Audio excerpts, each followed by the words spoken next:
আমরা মুহররম মাসে কি ধরনের আমলগুলা করব এবং কি ধরনের আমল থেকে আমরা বেঁচে থাকব। মুহররম মাস এটি যেহেতু আল্লাহ তাআলার মাস, এই মাসের মধ্যে আল্লাহ রাব্বুল আলামিন রোজা রাখার জন্য বলেছেন এবং এই মাসে কিছু কাজ বর্জন করার জন্য বলেছেন। তৎসঙ্গে কিছু আমলকে বাড়িয়ে দেওয়ার জন্য বলেছেন, কারণ এটা যেহেতু সম্মানিত মাস, সম্মানিত মাসের মধ্যে আপনার ইহুদি নাসারা থেকে শুরু করে এবং ভিন্ন জাতির যারা ছিল তারা পর্যন্ত এই মাসে কোনো ধরনের যুদ্ধ বিগ্রস্তাতে তারা জড়াইত না। মক্কার কুরাইশদের সঙ্গে আল্লাহ রাসূল সাল্লাল্লাহু আলাইহি ওয়াসাল্লামের এই মাস আসার পরে তারা কোনো ধরনের যুদ্ধ বিগ্রহ বা এই ধরনের অশ্লীলতার সাথে তারা জড়াইতেন না। এই মাস সম্মানের কারণে তারা এই মাসকে সবচেয়ে বেশি সম্মান করতেন এবং এই মাসে কিছু আমল রয়েছে, বিশেষ করে এই মাসে বেশি করে নফল রোজা রাখা, এরপরে আস্তাগফার, বেশি করে আস্তাগফার পড়া, কোরআনের তেলাওয়াত করা, জিকির আজকার করা, এগুলোর মাধ্যমে এই মাসের সম্মানকে ধরে রাখা। দ্বিতীয় নম্বর বিষয় হচ্ছে এই মাসে কিছু বর্জনীয় কাজ রয়েছে, যেমন এই মাসের মধ্যে অন্যান্য মাসে যে ধরনের গুণাগুলা করা হয় বা অন্যান্য মাসে যে ধরনের আচার অনুষ্ঠান করা হয়, এই মাসগুলোর মধ্যে সেই ধরনের অনুষ্ঠান বা সেই ধরনের কাজ থেকে বিরত থাকা। এই মাসে অনেকেই মনে করে যে এই মাসের বাচ্চাদের সম্মানের জন্য বা বাচ্চাদের বরকতের জন্য অনেকে এই মাসের 1 তারিখ থেকে শুরু করে 10 তারিখ পর্যন্ত বাচ্চাদেরকে জুতা পায়ে দেয় না। এটা একটা কুসংস্কার, এই ধরনের কথা ইসলামের কোথাও কোনো নেই।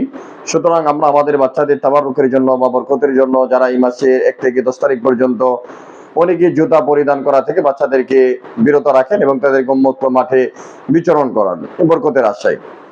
আরো হাদিসের মধ্যে এই মাসের ব্যাপারে অনেকেই বলেছেন, বা হাদিসের মধ্যে একটা হাদিস আসছে এভাবে যে মান ওয়াসআলা ইয়ারহি ইয়াউমা আশুরা ওয়াসআহুল্লাহু আলা সাইরি সানাতিন। কোন ব্যক্তি যদি এই মাসে তার পরিবারকে ভালো খাবারের আয়োজন করে তাহলে নাকি সে সারা বছর ভালো খেতে পারবে। এটা একটা জাল হাদিস, কারণ এই হাদিসের ব্যাপারে মুহাদ্দিসিনে কেরাম এবং আসমাউ রিজালের যে সমস্ত ব্যক্তিগণ রয়েছেন তারা বিভিন্ন ধরনের মন্তব্য করেছেন।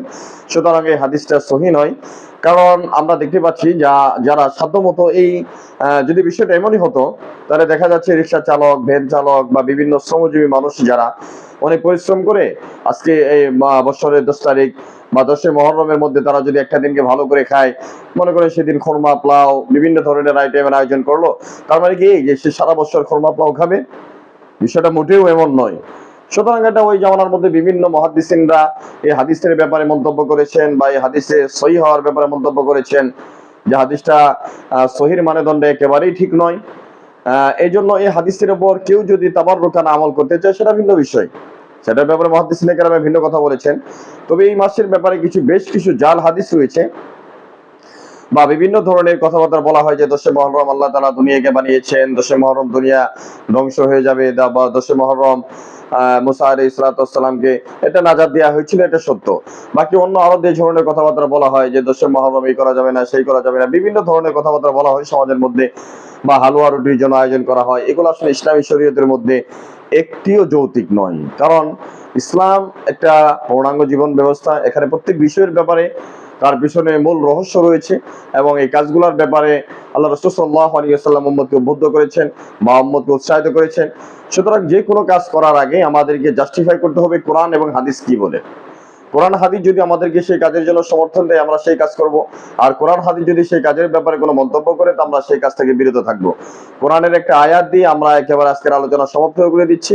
আল্লাহ রাসূল সাল্লাল্লাহু আলাইহি ওয়াসাল্লামের ব্যাপারে আল্লাহ তাআলা বলেছেন মা আতাকুমুর রাসূল ফাখুযু ওয়া মা নাহাকুম আনহু ফান্তাহু। রাসূল বলেছেন, এটা কোরআনের আয়াত, যে আমি আল্লাহ তাআলার পক্ষ থেকে যে বিষয়টা নিয়ে আসছি সেটাকে তোমরা ধরো এবং আমি যে বিষয়গুলো তোমাদেরকে বারণ করেছি সেগুলো থেকে তোমরা বিরত থাকো। সুতরাং এর নামই হচ্ছে ইসলাম।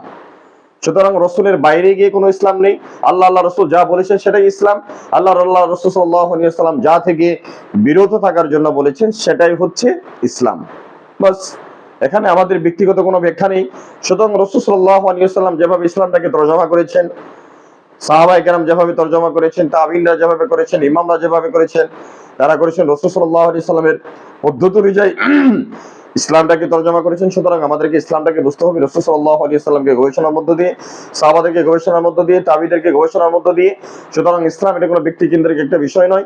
ইসলাম হচ্ছে সর্বজন স্বীকৃত একটি ধর্ম, আল্লাহ প্রদত্ত ধর্ম। কারণ আল্লাহ তাআলা কোরআনের মধ্যে বলেছেন ইন্নাদ দীনা ইনদাল্লাহিল ইসলাম, যে আমার কাছে একমাত্র মনোনীত ধর্মই হচ্ছে ইসলাম।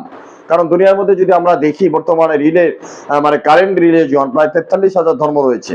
এই ধর্মগুলোর মধ্য থেকে আল্লাহ তাআলা ইসলামকে সবচেয়ে উৎকৃষ্ট ধর্ম বলেছেন, এবং বাকি ধর্মগুলোর ব্যাপারে তিনি এই একটা আয়াতের মাধ্যমে ইন্নাদ-দীন ইনদাল্লাহিল ইসলাম যে বলেছেন, এটার মাধ্যমে অন্য ধর্মগুলোকে আল্লাহ তাআলা এখানে ডেক্টিভেট করে দিয়েছেন। সুতরাং স্কলারগণ সহ মুহাদ্দিসিনে কেরাম, মুফাসসিরিনে কেরাম এই আয়াতের ব্যাকগ্রাউন্ডে এই ব্যাখ্যাগুলাই করেছেন। সুতরাং ইসলাম নিয়ে আমাদের হিজিটেশনের কোনো কারণ নেই, এবং আমরা ইসলামের ব্যাপারে বা যে কোনো আমলের ব্যাপারে আগে সহিহ হাদিস খুঁজবো। সহিহ হাদিসের আলোকে যদি সেটা সমর্থিত হয়, বা কোরআনের আলোকে যদি সমর্থিত হয়, কোরআন যদি এটাকে সাপোর্ট করে, হাদিস যদি এটাকে সাপোর্ট করে, তো আমরা সেই আমল করতে কোনো দ্বিধা করবো না। কিন্তু ব্যক্তি পূজা বা ব্যক্তির অনুসারী হওয়া, অমুকে বলেছে তমুকে বলেছে, এটা কোনো বিষয় না। বিষয় হচ্ছে কোরআন এবং হাদিস। আল্লাহ রাব্বুল আলামিন আমাদেরকে কোরআন হাদিস অনুযায়ী আমল করা তৌফিক দান করে, নিয়ে আশাবাদ ব্যক্ত করে আলোচনা শেষ করছি। আসসালামু আলাইকুম ওয়া রাহমাতুল্লাহি।